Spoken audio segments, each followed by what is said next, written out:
Hello అండి, అందరికీ నమస్తే అండి. ఏపీ రాష్ట్ర వ్యాప్తంగా ఉన్నటువంటి మహిళలకు రేషన్ కార్డు ఉండి గ్యాస్ కనెక్షన్ కనుక లేనట్లయితే వారందరికీ కూడా భారీ శుభవార్త అండి. కేంద్ర ప్రభుత్వం నుంచి మోడీ గారైతే ఉజ్వల యోజన పథకం అనే దాన్ని అయితే తీసుకురావడం జరిగింది.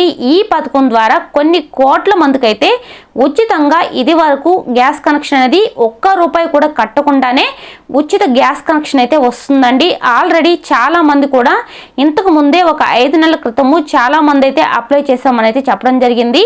అట్లాంటి వాళ్ళకందరికీ కూడా రాలేదని చెప్పి మెసేజ్ కూడా చాలా మంది కామెంట్లో కూడా తెలియజేశారండి. వారందరికీ కూడా మరి గ్యాస్ కనెక్షన్ అనేది ఇప్పుడు వస్తుందా, లేకుంటే మళ్ళీ కూడా అప్లై చేసుకోవాలా? సో కొత్తగా గ్యాస్ కనెక్షన్కి ఎప్పుడు ఎలా అప్లై చేసుకోవాలి, ఒక రేషన్ కార్డులో ఎంతమంది ఉంటే రేషన్ కార్డు అనేది వస్తుంది, అలాగే మగవారి పేరు మీద వస్తుందా లేదనుకుంటే ఆడవారి పేరు మీద వస్తుందా, అలాగే దీంతో పాటుగా మనకు ఈ టీడీపీ ప్రభుత్వం వచ్చిన తర్వాత ఉచితంగా 3 గ్యాస్ సిలిండర్లు అయితే ఇస్తామని చెప్పారు. దీనికి దానికి ఏదైనా లింక్ ఉందా, అవి వస్తే ఇవి రావా, ఇవన్నీ కూడా పూర్తి వివరాలు ఈ వీడియోలో అయితే తెలుసుకుందామండి. ఎవరైతే గ్యాస్ కనెక్షన్ అనేది అస్సలు లేదో, అంటే మీ ఇంట్లో గ్యాస్ స్టవ్ కానివ్వండి, సిలిండర్ కానివ్వండి లేకుండా మీ పేరు మీద కనుక లేవు అనుకుంటే, మీకు ఉచితంగా రావాలి అనుకుంటే ఈ వీడియోని అయితే స్కిప్ చేయకుండా చివరి వరకు చూడండి. అలాగే వీడియో నచ్చితే మాత్రం తప్పకుండా లైక్ చేసి మన ఛానల్ని సబ్స్క్రైబ్ చేసుకోండి. కొత్తగా చూసేవాళ్ళు తప్పకుండా సబ్స్క్రైబ్ చేసుకోండి.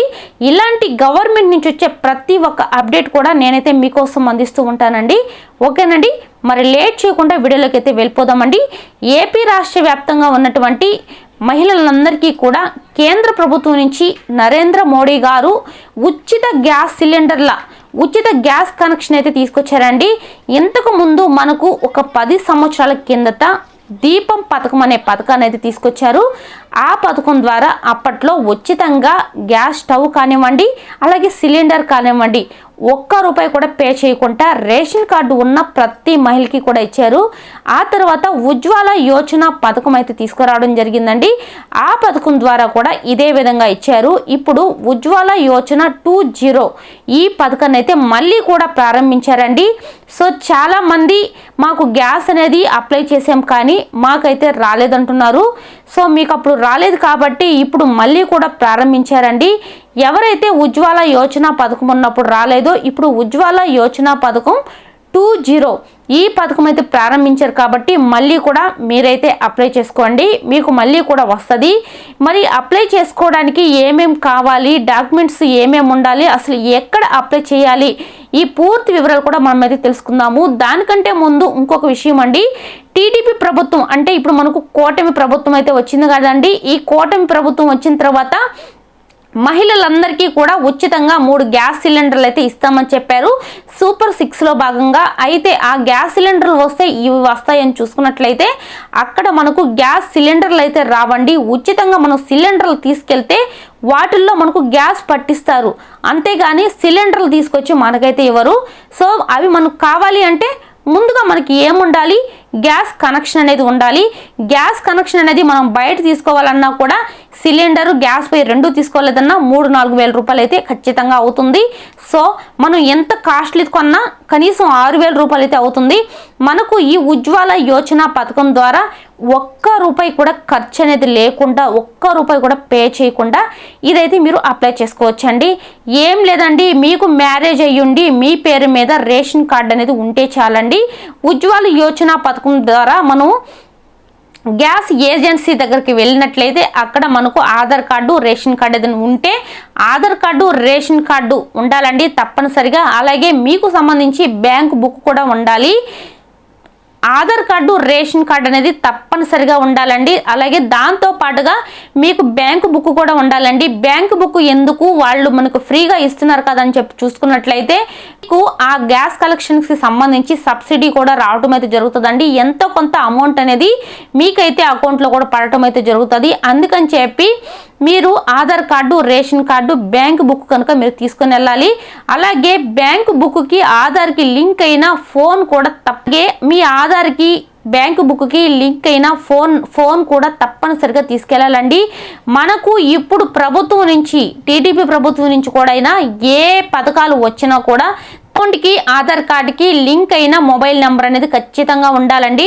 అలా ఉంటేనే మనకు ఇట్లాంటి పథకాలకు సంబంధించి ఏదైనా ఎలిజిబిలిటీ అవుతామండి. లేదనుకుంటే మళ్ళీ కూడా మనం ఆధార్కి కొత్త ఫోన్ నెంబర్స్ అయితే లింక్ చేయాలి. ఇలాంటివి ఏమైనా మీ దగ్గర లేనట్లయితే మీరు అయితే తప్పకుండా ఆధార్కి లింక్ అయి ఉన్న నంబర్ని అయితే తీసుకెళ్ళండి. అలా తీసుకెళ్ళిన వెంటనే కూడా మీకు ఒక ఓటీపీ అనేది వస్తుంది. ఆ ఓటీపీ ద్వారా మీకైతే వాళ్ళైతే అప్లై చేస్తారు.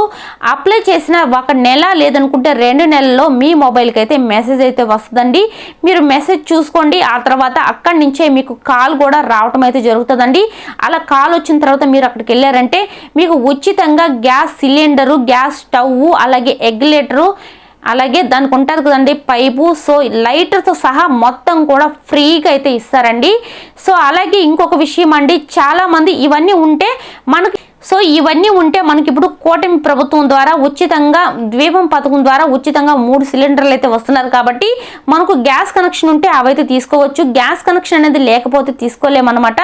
సో తర్వాత చూసుకున్నట్లయితే ఇప్పుడు ఒక ఇంట్లో ఒకే ఒక రేషన్ కార్డులో 2 ఫ్యామిలీలు ఉన్నాయి అనుకోండి. ఫాదరు ఒక మదర్ ఉంటారు. వాళ్ళకు పుట్టిన పిల్లలు అన్నమాట. ఇద్దరు హస్బెండ్ వైఫ్ అంటే వాళ్ళ కొడుకు కోడలు వీళ్ళందరూ ఉంటారు అనుకోండి. వాళ్ళకైతే అట్లా రాదండి. అలా రావాలి అంటే మీరైతే ఇద్దరికి రావాలి అంటే మీరు రేషన్ కార్డులో నుంచి డివైడ్ అయితే అయిపోవాలన్నమాట. రేషన్ కార్డులో నుంచి సైడ్ వెళ్ళిపోవాలి. అలా చేయడం వల్ల మీకు కొత్తగా మ్యారేజ్ అయినా కూడా మీకైతే గ్యాస్ కనెక్షన్ అనేది వస్తుందండి. చాలామంది అలా డివైడ్ అవ్వకుండా గ్యాస్కి పోయి అప్లై చేస్తున్నారు. సో అదైతే చాలా పొరపాటు అండి. ముందుగా మీరు రేషన్ కార్డు అనేది చేంజ్ చేసుకోండి. అంటే ఒక అత్త మామ అందులోనే కోడలు కొడుకు ఉంటారనుకోండి. సో నేను చెప్పింది మీకు అర్థమైంది అనుకుంటాను. అట్లాంటప్పుడు అత్త మామకి గ్యాస్ కనెక్షన్ ఉందనుకోండి, మీకు అదే రేషన్ కార్డులో ఉన్నట్లయితే ఈ కోడలికి కొడుకు అయితే రాదండి, ఎట్టి పరిస్థితుల్లో రాదు. ఫస్ట్ ఆఫ్ ఆల్ మీరైతే రేషన్ కార్డు అనేది సపరేట్ అయితే అవ్వండి. ఆ తర్వాత మీరు సపరేట్ అయిన తర్వాత మీకు రేషన్ కార్డు వచ్చిందనుకోండి, అప్పుడు వెళ్ళి మీకైతే అప్లై చేసుకోండి. దీనికైతే క్యాష్ టు ఇన్కమ్ కూడా అవసరం లేదండి. ఎందుకంటే మనకు వచ్చే ఇన్కమ్ అనేది మనకు రేషన్ కార్డులో అయితే క్లియర్గా కనిపిస్తుంది కాబట్టి సో దీనికి మీకు క్యాష్ టు ఇన్కమ్ కూడా ఏమీ అవసరం లేదు. సో ఈ పథకానికి సంబంధించి కొన్ని కోట్ల మంది అయితే దీనికైతే అప్లై చేసుకొని ఎంతో మంది ఉచితంగా గ్యాస్ కనెక్షన్ కూడా ఇంతకుముందు సంవత్సరం కిందట కూడా ఉజ్వల యోజన పథకం ద్వారా సంవత్సరం కిందట కూడా చాలా మంది అయితే గ్యాస్ కనెక్షన్ అయితే ఉచితంగా పొందున్నారు. మనకు కనీసం లైటర్స్ సహా మొత్తం కూడా పార్సల్ అయితే వస్తుందండి. సో ప్రతి ఒక్కరికి ఎవరికైతే రేషన్ కార్డు ఉండి గ్యాస్ అనేది లేదో కొత్తగా మ్యారేజ్ అయిన వాళ్ళకి, సో అలాగే ఎవరికైనా సరే మగవాళ్ళకైతే రాదండి. మగవాళ్ళ పేరు మీద కనుక రేషన్ కార్డు ఉంటే మగవాళ్ళు కనుక ఒక్కరే ఉన్నట్లయితే రాదండి. కేవలం ఆడవాళ్ళకి సంబంధించి గ్యాస్ కనెక్షన్ అనేది రావడం జరుగుతుంది. అలాగే మనకు కూటమి ప్రభుత్వం ఇచ్చే 3 సిలిండర్లు కూడా కేవలం ఆడవారి పేరు మీదే ఇస్తారండి, మగవారి పేరు మీద అయితే ఇవ్వరు. అదొకటైతే గుర్తుపెట్టుకోండి. సో మీకైతే అర్థమైంది అనుకుంటాను. సో చాలామంది అప్లై చేసిన వాళ్ళందరూ రాలేదంటున్నారు. మీరు కొన్ని రోజులు చూడండి, రాకపోతే మళ్ళీ కూడా అప్లై చేసుకోండి. ఇప్పుడైతే వెంటనే కూడా వచ్చేస్తుంది, ఎందుకంటే ఇప్పుడు కొత్తగా ప్రారంభించారు కాబట్టి. సో చూసారు కదండి, ఈ వీడియో చూసిన తర్వాత మీకు ఎలా అనిపించిందో తప్పకుండా కామెంట్ చేయండి. అలాగే వీడియో నచ్చితే తప్పకుండా లైక్ చేసి మన ఛానల్ని ఎవరైనా కొత్తగా చూస్తున్నట్లే సబ్స్క్రైబ్ అయితే చేసుకోండి. థ్యాంక్ యూ ఫర్ వాచింగ్ అండి. నెక్స్ట్ వీడియోతో మళ్ళీ కలుద్దాం.